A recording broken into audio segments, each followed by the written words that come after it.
What's going on, everybody? This is Economic News Insights, and today we're going to talk about capitalism, what you should know about modern capitalism. Now, we're going to talk about the difference between shareholder capitalism, stakeholder capitalism, and why you need to know this stuff. So, as we know, capitalism has built the modern world. Most of the thriving countries, even China and other countries, have benefited from the capitalism mindset, okay?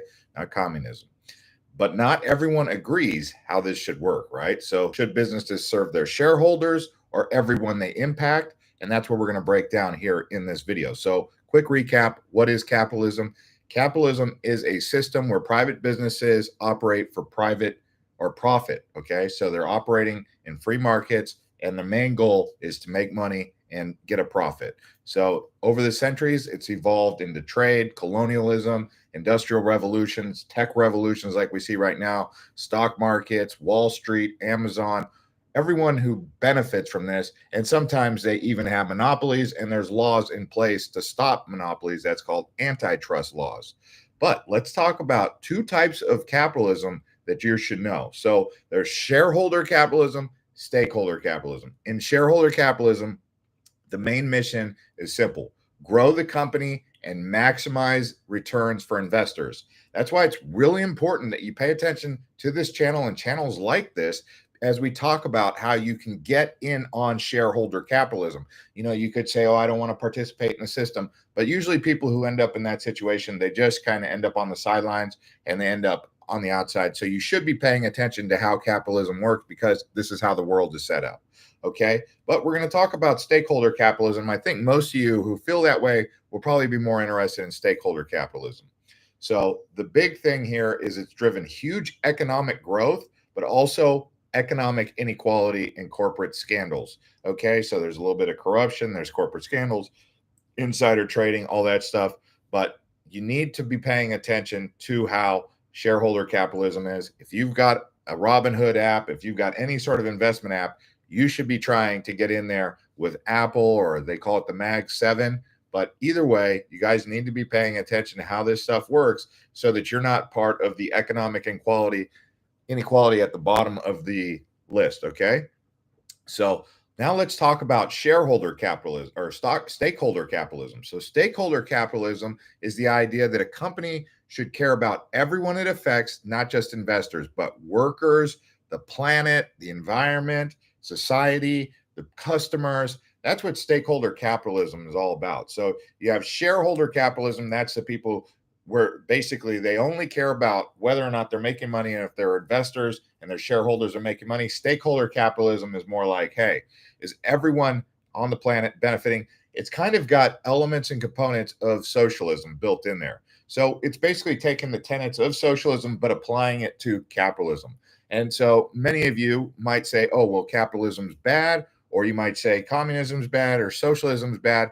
But marrying the two or the three can kind of have some benefits, is what some people are saying. It's kind of like a more hybrid system, more evolved, where it's taking the tenets of all of those three things and then making it into a more hybrid system that works for everyone.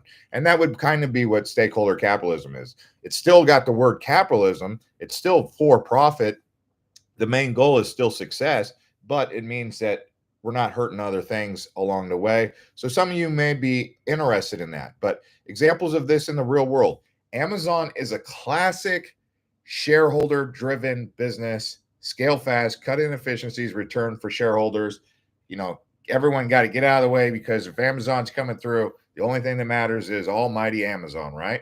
Whereas Patagonia, which is a company, they have the stakeholder driven model. Put the environment protection first, and then they even give away company ownership to a climate trust. This is a kind of idea, some people would say it's a little bit hokey pokey, it's not exactly efficient, but people who actually support stakeholder capitalism, they'll get on board with this and really appreciate and admire it. Thank you to everyone who's going to smash up the likes, by the way. If you guys like videos like this, continue to subscribe to the channel, but let's keep going.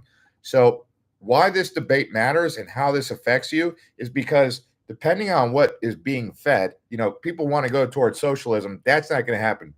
Capitalism is not going away. If anything, Other countries are picking up more of a capitalist model. But what you can do is you can influence how that capitalism is being built and deployed, right? So, you know, how's it going to affect your investments, where you're putting your money, your environment, democracy. But one thing I will say is be careful putting investments in things like Patagonia, because when it comes to your actual money, it might not grow so fast. You want to put your money in things that are going to grow your wealth so that, it's going up in value, not just staying stagnant or even sometimes going down. So you have to take that into consideration when making investments. But what do you guys think? Should businesses just make money or should they make an impact? I think most of us would say both, right? So it's like, how do we make money and do good for the world? How do we make money without destroying the environment? How do we make money, or how do we encourage money growth without actually having casualties along the way, right? With less economic inequality. So it's important that we have this conversation. It's important that you guys know the difference so that you guys have the tools and the mindset to be able to make an impact, make a difference when you vote with your dollars and vote at the ballots or whatever influence you have as a person who's able to communicate this information to other people. So this is why we make this video. This is why we put out the information about capitalism. Socialism is more of a social welfare kind of system. It's not so focused on the capitalistic growth, but that's why we're talking about this. So thanks to everyone who smashes up the likes. And we're going to do some more live streams, but this one was a short one. Hope you guys enjoyed it. Thanks to everyone who subscribes and likes the channel, likes the videos. We'll see you over there.